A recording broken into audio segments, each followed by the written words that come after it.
Hello all, welcome back to my YouTube channel. అందరూ ఎలా ఉన్నారు? మేము దివాళీ ఎలా జరుపుకున్నాం అన్నది ఈ వీడియో. మీరందరూ ఎలా జరుపుకున్నారు అనేది కమెంట్ సెక్షన్లో కమెంట్ చేయండి. అలాగే నా చిన్ననాటి ఒక అనుభూతి, అలాగే నా అనుభవం, నా జ్ఞాపకం మీ అందరితో షేర్ చేసుకుంటాను.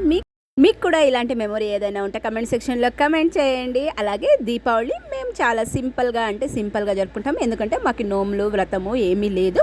మామూలు విధంగా డైలీ ఎలా పూజ చేసుకుంటామో దీపాలు అయితే పెట్టేసి కార్తీక మాసం స్టార్ట్ అవుతుంది కాబట్టి దేవుని ముందర, అలాగే గడప ముందర, తులసి కట్ట ముందర దీపాలు పెట్టి క్రాకర్స్ అయితే వెలిగిస్తాము.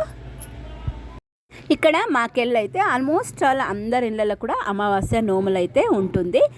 అలాగే ఈ పండగకి కజ్జాయిలు చేస్తారు. కజ్జాయిలు అంటే తెలుగులో అత్తరాసలు అంటారు కదా, అది మేము కూడా కజ్జాయిలు చేస్తాము. కానీ పండగ రోజు అయితే చెయ్యము. పండగ అయిపోయిన తర్వాత మేమైతే కజ్జాయిలు చేసుకుంటాం. మేము కూడాను చిన్ననాటి మెమొరీ మీ అందరితో షేర్ చేసుకుంటాను అన్నాను కదా, అదే ఇది.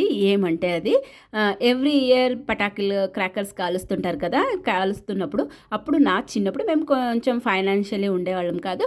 కొన్ని తెచ్చిచ్చేవాళ్ళు, కాసేపు కాల్చేపటికి అయిపోయాయి. మళ్ళీ ఎవరైనా కాలుస్తుంటే వాళ్ళ ఇళ్ళ దగ్గరికి వెళ్ళి చూసేవాళ్ళం మేమైతే. ఇంకా కాల్చాలనే ఫీలింగ్ కూడా దండిగా ఉండే. ఇప్పుడు చెప్తుంటే కూడా నా కళ్ళల్లో నీళ్ళు వస్తున్నాయి. కానీ ఇప్పుడైతే క్రాకర్స్ కాల్చమని తెచ్చిస్తే కూడా కాల్చే ఇంట్రెస్టు లేదు, దానిపైన ఇది లేదు.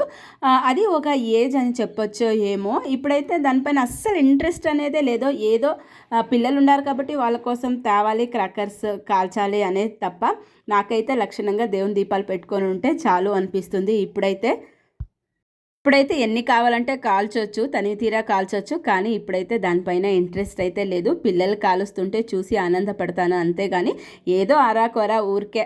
పిల్లలతో పాటు నేను కూడా ఇంకా చిన్న పిల్లలు కాబట్టి వాళ్ళు సరిగ్గా పట్టుకోలేరు కాబట్టి కొంచెం వాళ్ళతో పాటు అంతేగాని ఇప్పుడు దానిపైన ఇంట్రెస్ట్ లేదు. ఇది ఇవాల్టి వీడియో. మా వీడియో మీకు నచ్చినట్లయితే లైక్ చేయండి, షేర్ చేయండి, సబ్స్క్రైబ్ చేయండి. Thank you for watching.